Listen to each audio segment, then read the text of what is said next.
The Little Bookroom by Eleanor Farjeon. PANNYCHIS. A manuscript of André Chenier begins with this explanation. Several young girls surround a little boy, caressing him.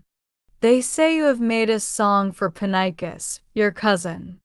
Yes, I love PANNYCHIS. She is pretty. She is 5 years old like me. Oh, do sing us your song. Then in a clear voice he began to sing. Oh, PANNYCHIS, you can't help loving me. We live together. The same age are we. Just see how big and tall I am. I did stand myself yesterday beside my kid, by Pollux and Minerva. I declare his little horn tip did not reach my hair. Out of a nutshell, I have made for you a box to keep a beetle in, bright blue. I've lined it with the very softest wool.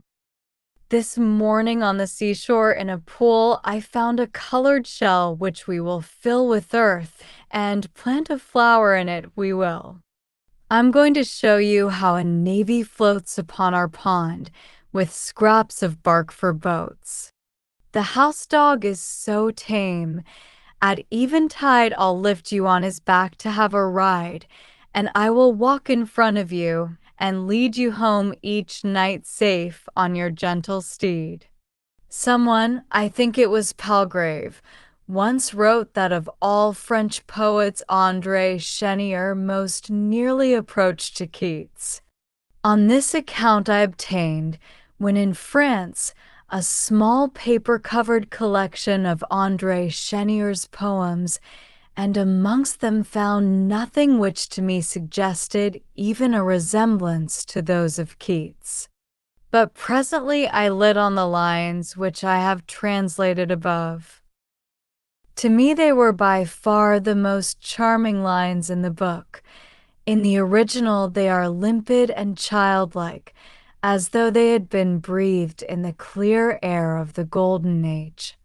The way in which Chenier introduced them attracted me too, the tiny prelude, scarcely an explanation, less the beginning of an incident than a finger beckoning you upon it while it is happening. It is as though in passing through some sunlit Arcadian scene you behold the group of young maidens kneeling about the child, coaxing his innocent love tale out of him, and then pass on, knowing not who the maidens are, who is the child, or who PANNYCHIS, the little cousin he adores. Yet you remember this glimpse and the sound of their voices, as you remember many lovely fleeting moments whose story is never rounded off with a beginning or an end. We do not know the boy's name, or when he lived, or in what isle of Greece. We do not know whether he was an imagination of André Chenier's, or whether the French poet had once read something, a fragment of a legend perhaps, of which he felt impelled to make a picture. He made it in mid-air, as it were, and left it there, suggestive and unattached. Only the name of PANNYCHIS we know, and that she was 5 years old, but for the rest, who, when, and where. Her cousin, let us call him Simon, had grown up beside her from babyhood. Their mothers were sisters, and the two homesteads lay side by side on the fringe of a wood which contained in its midst a beautiful lake. The ground shelved down to it upon 3 sides. Ilex and myrtle and eucalyptus trees descended the slopes to the lake's brink, guarding it like a secret, yet leaving it so open to the sky that the still clear water was sunlit and moonlit by turns. On the 4th side, more lightly scattered shrubs and flowers formed its frame, and the level sandy soil led among willows to a shallow ledge where the water was no more than ankle deep, and colored pebbles lay strewn like precious stones. Further in, The ledge dipped suddenly to waist depth, and in the middle of the lake, out of reach of any but a swimmer, a two-tiered stone was visible, the top tier flat like an altar. Rosemary, violets, wild parsley, and many flowering vines crept to the lake's edge, and groups of golden iris with leaves like spears stood up in the very water, poised on their own reflections. This lake lay in the wood perhaps half a mile behind the homes of PANNYCHIS and Simon, and here the children often came to play. In front of their home, beyond stretches of sea pinks and sea lavender, was the sea itself, lying quite still on the silver lap of the sand. Its color was of so translucent a blue, and it was so motionless that it seemed to be bewitched. It was as though at a supreme moment the life of sky and sea had been suspended, and they were left forever beneath the spell of their own beauty. Here too the children played their games together. Although they were the same age, there was a great difference in their size when they were 5 years old. PANNYCHIS was tiny, a fairy child. Her skin was like white silk, her limbs as delicate as the stems of flowers, her hair of fine pale gold, so fine that any breeze could spin its soft mesh like rays about her head. Her mother could pick her up with one hand and hardly know she held her, so springily she came up in the air. Sometimes she lifted the child suddenly shoulder high, and PANNYCHIS' little legs curled under her, and the bright hairs flew about her neck and eyes. "There's my golden fountain," laughed the mother and set her down again. And little Simon, brown and tall for his age, watched the gold fountain go up in the air and come down again, and when she was down ran and held her, as though he feared she might spring up once more and never return to earth. He watched her as a flower watches the sun, and watched over her as a bird watches over its egg. He never tired of devising little pleasures for her with the pretty toys he found on the shore and in the wood. All the loveliest of the treasures were hers. He kept not for himself the brightest seashell, the whitest tuft of lamb's wool, the gayest beetle, the most curious nut, the sweetest flower. He brought them to her, saying, "Look, PANNYCHIS, what I've just found for you."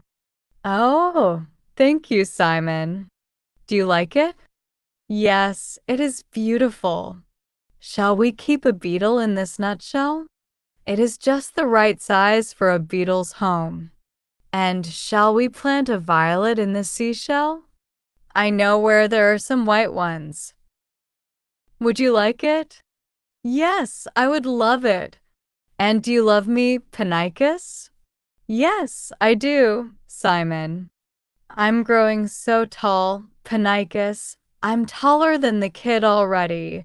By Pollux and Minerva I am. Will you always love me?" "Always," said PANNYCHIS. And she played with his shell, and planted his violet, and sailed his little bark boat on the lake, and at bedtime, when he set her on the big house dog's back, "Would you like it, PANNYCHIS?" "Oh, yes, I would, and led her home. She left the shell, the boat, and the flower upon the shore or in the wood, whence they had come. And she did not think she was neglecting them, or that in leaving them there she was not keeping them, because to PANNYCHIS all shells were her shell wherever they lay, all flowers her flower wherever they grew. The world was hers wherever she found it. How could she neglect or lose even the least bit of it? Was it not always there and always hers? Here was her sunny lake, her blue sea with her evening star above it. Here sprang her meadow grass. Yonder was her stretch of silver sand. Here was her kid, and all the kids upon the hill were hers. Here was her Simon, and hers were all the people in the world. And if Simon wanted it to be different, if he wanted her to love his shell more than all other shells, find his flower sweeter than all other flowers, and prefer him to all other people, PANNYCHIS never knew it. She was free. She laughed out to the world. Life was her delight. She held nothing, and she had all.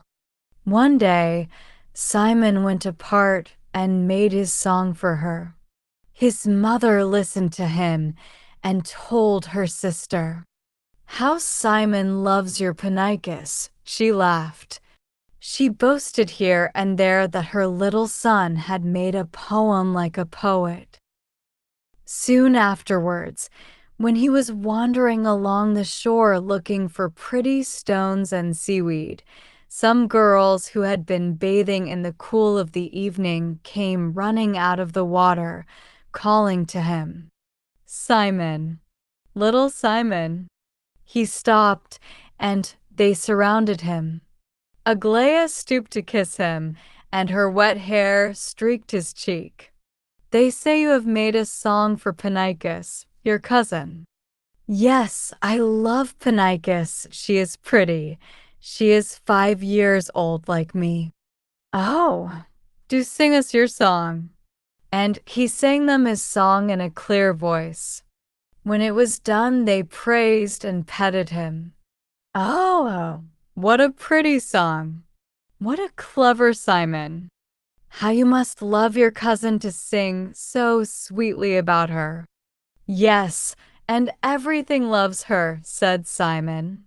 "No wonder. But take care," said Aglaia, "lest when you set her on your big dog's back, he runs away with her as the bull did with Europa." "What bull? Who was Europa?" "Oh, you must ask your mother to tell you. We've no time now for tales." And the girls kissed him and ran back into the sea. Simon asked his mother to tell him the tale, and she told him not only that, but also the tale of Persephone who was carried away underground, of Daphne who was changed into a laurel tree, of Syrinx who changed into a reed, and of Arethusa, who became at last a fountain. Now when he played with PANNYCHIS beside the lake, he held her hand tightly and would not let her go into the water. Who knew but that she might in one instant become a golden iris or a rush? And in the woods he would hardly let her pull a flower, for fear that from the hole in the ground might rise the king of Hades to carry her away. He began to be afraid of the very sunlight that fell upon her. Had not the kiss of Phobos turned a girl into a green tree? Upon the shore he feared the waves that ran to lap her feet, and at night he set her no more upon the house dog's back. "Why not?" asked PANNYCHIS, but he dared not tell her that he feared the dog might be a god in disguise. All the beautiful world, the earth, the sky, the sea, which he had once ransacked for things to please her, all had become dangers to her in Simon's eyes. If Daphne, Syrinx, Persephone, and Europa had been their victims, how could one so lovely as PANNYCHIS escape? He shadowed her day and night. He laughed no more. He held her by the hand or a fold of her garment, and she looked at him in wonder. "Why do you follow me so close, Simon?" "Oh, don't hold me so hard," she begged. "Shall we run races as we used to on the shore?" "No, no, Don't run away from me. Shall we play hide and seek? Oh no, don't hide from me. Let us go and paddle in the lake. No, PANNYCHIS, the lake is very deep. Not at the brim. And you said you would teach me to swim. One day, not today. Why not? Last week I saw a crown of parsley on the stone in the lake.